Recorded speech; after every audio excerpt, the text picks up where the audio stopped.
Halo guys, balik lagi sama gue Noval di YouTube channel Koinvestasi. Hari ini seperti yang kalian lihat setupnya beda karena kebetulan gue lagi di Bali buat acara Koinvest. Jadi buat kalian yang mampir langsung aja nanti samperin gue ya guys biar kita ngobrol-ngobrol. Anyway, hari ini gue pengen bikin video tentang Celsius karena katanya dia menolak mati nih, alias dia katanya tadinya ngaku bangkrut tapi malah tiba-tiba pengen lanjutin perusahaannya. Tanpa basa-basi langsung aja kita mulai.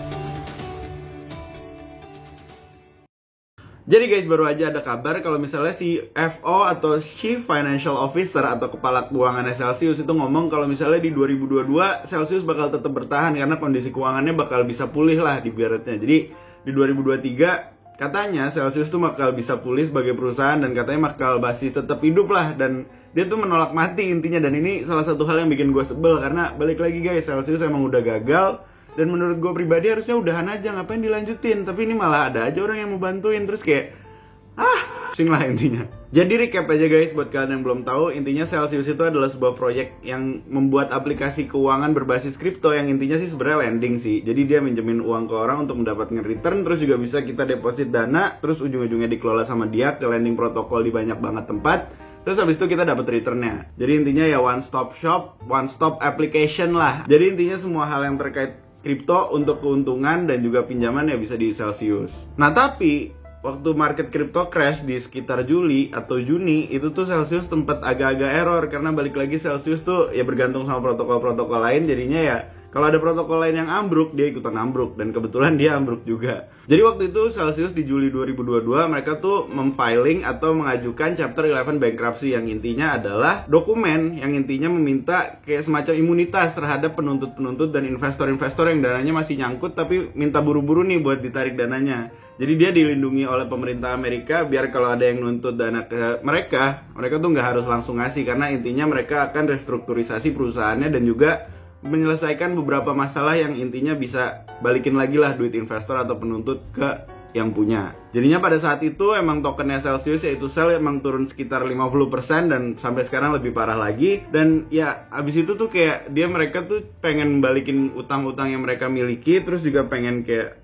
ya pengen do their investor right lah. Jadi pengen baik-baikin investornya, terus ya pengen balikin dananya yang punya investor sebenarnya. Itu niatnya emang bagus sih karena ya kebetulan mereka masih ada dana nganggur yang ada di FTX, terus ada di AV dan lain-lainnya. Terus mereka juga coba-coba cari pinjaman, tapi ujung-ujungnya tuh mereka malah kayak semacam gali lubang tutup lubang.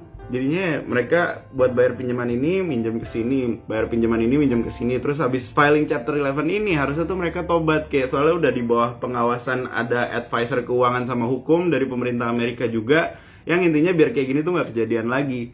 Tapi ternyata guys, dalam proses ini yaitu kejadian lagi. Nah jadi kabar baiknya di Agustus ini sebenarnya udah banyak utang-utang yang dibayar dari beberapa exchange gede atau kayak protokol gede yang lending atau minjemin uang ke mereka. Tapi katanya sekarang tuh di Agustus sebenarnya kas mereka tuh udah mau habis, terus kayak udah diambang mati lah, bisa dibilang udah mau mati. Tapi tiba-tiba jadi emang laporan keuangan mereka tuh udah negatif banget dan emang udah mau mati lah bisa dibilang kata CFO-nya. Terus CEO-nya juga kayak ngasih tahu secara transparan kalau misalnya emang Celsius tuh lagi rugi dan emang OTW bangkrut dan emang mau mati kalau misalnya nggak dapat pinjaman atau nggak dapat dana suntikan. Terus ini juga dipublikasi dalam laporan keuangan mereka atau laporan publikasi lah dari CEO-nya Celsius langsung. Tapi yang lucunya CFO-nya langsung bilang kalau ya mereka bakal tetap bertahan nih, kayak ada semacam perbedaan pendapat lah, biasa di skill level kan namanya gengsi-gengsian mungkin, atau ada satu yang pengen udahan, ada yang satu pengen lanjut. Jadi kayak nggak ada keseluruhan keselarasan lah, jadi kayak nggak setuju gitu, aneh lah pokoknya. Aturan kan kayak gini nggak kejadian, tapi ya CFO-nya masih ngotot. Terus ternyata habis adanya perbedaan pendapat ini, CEO-nya tuh ngelurusin guys, dan ternyata emang CFO-nya kelihatannya yang pengen mempertahankan Celsius lah, pengen Celsius tuh tetap ada. Jadi ternyata CFO-nya tuh baru aja ngasih tahu ke CEO-nya dan CEO-nya ngasih tahu ke dunia kalau misalnya Celsius tuh bakal dapat dana sekitar 81 juta US dollar. Dari mana? Yang pertama 61 juta katanya bakal dapat dari Bitfinex, salah satu exchange yang emang terikat banget nih sama Tether atau USDT. Jadinya itu balik lagi dapat pinjaman lagi. Padahal sebelumnya yang gue bilang mereka emang lagi dalam proses untuk keluar dari gali lubang tutup lubang, tapi ternyata balik lagi. Jadi gue nggak ngerti lah, gue juga bukan CEO kan, mungkin pengalaman gue juga belum banyak, jadinya gue nggak ngerti. Ya terus abis itu namanya emang usaha ya, balik lagi emang harusnya sih nggak kebanyakan ngutang, tapi nanti deh gue ceritain kenapa gue agak-agak kesel. Terus yang berikutnya ini kabar baik sih, katanya mereka tuh ternyata punya sekitar 20 juta lagi nih di laporan keuangannya, dimana itu tuh berasal dari penyimpanan pajak atau kayak semacam pengurangan pajak lah. Jadi kan ada perusahaan yang bisa write off atau kayak menghemat pajak lah bisa dibilang. Jadi mereka tuh kayak nggak nulis pajaknya mereka karena ada kerugian yang ujung-ujungnya duitnya tuh bisa disimpan. Nah itu kayak tax savings lah kalau bahasa Amerikanya. Nah itu katanya mereka dapat dana dari situ, dan mereka kan punya bisnis kayak semacam mining. Nah terus mereka juga jualan mining rignya atau alat miningnya, dan itu ujung-ujungnya tuh dari dua sumber itu bisa menghasilkan 20 juta US dollar. Nah jadi mereka masih punya sekitar 81 juta US dollar buat bertahan hidup nih sekarang. Jadinya ada beberapa orang yang belum dibayar utangnya yang kemungkinan masih bisa dibayar, plus mereka juga bisa menggunakan uang tersebut untuk leverage perusahaannya biar bisa hidup lagi harusnya.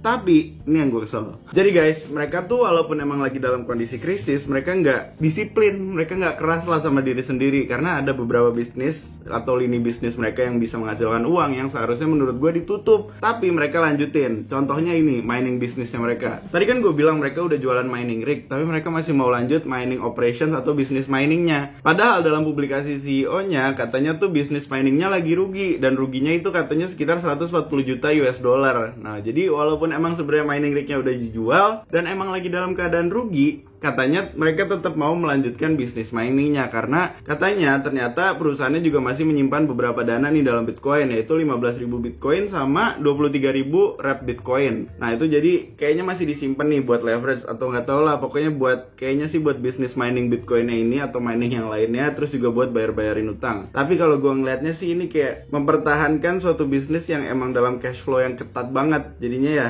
gue sih nggak tahu, mungkin gue masih ngeliatnya dari sudut pandang yang amatir dalam hal bisnis, tapi ya gue sih ngeri jujur. Kenapa gue ngeri? Karena balik lagi ini yang mereka lakukan di awal Agustus, dan ini yang kejadian lagi nih sekarang, jadinya nggak tahu lah. Terus guys, ngomong-ngomong gali lubang tutup lubang, mereka juga katanya mau dapat pinjaman lagi nih dari Ripple Labs, tapi ini masih tawaran doang sih. Jadinya belum diterima atau ditolak, tapi intinya kalau diterima ya ini balik lagi, ini memperkuat asumsi gue kalau mereka tuh sebenarnya gali lubang tutup lubang, dan satu-satunya cara mereka bisa sukses atau bisa hidup lagi adalah bailout, alias perusahaannya dibeli, buyout lah, sorry bukan bailout. Jadi intinya perusahaannya dibeli, sahamnya mayoritas sahamnya sama perusahaan lain atau diakuisisi lah bisa dibilang, bahasa Indonesianya itu dia.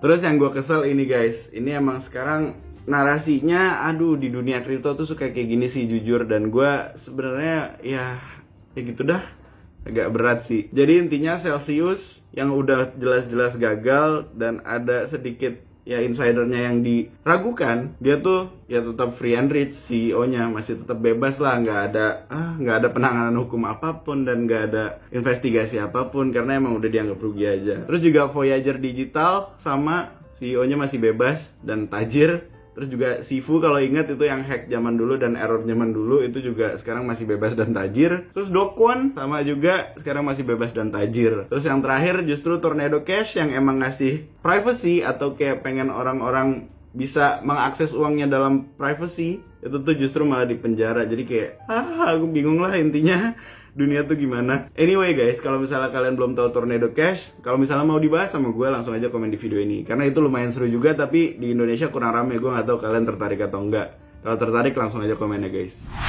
Oke deh guys, gitu aja update dari gue. Kalau misalnya ada yang kurang mohon dikoreksi, kalau misalnya ada yang salah juga mohon dikoreksi. Kalau ada yang mau ditanya langsung aja komen di video ini, dan kalau ngerasa bermanfaat jangan lupa like, subscribe, dan klik lonceng notifikasi di YouTube channel Koinvestasi.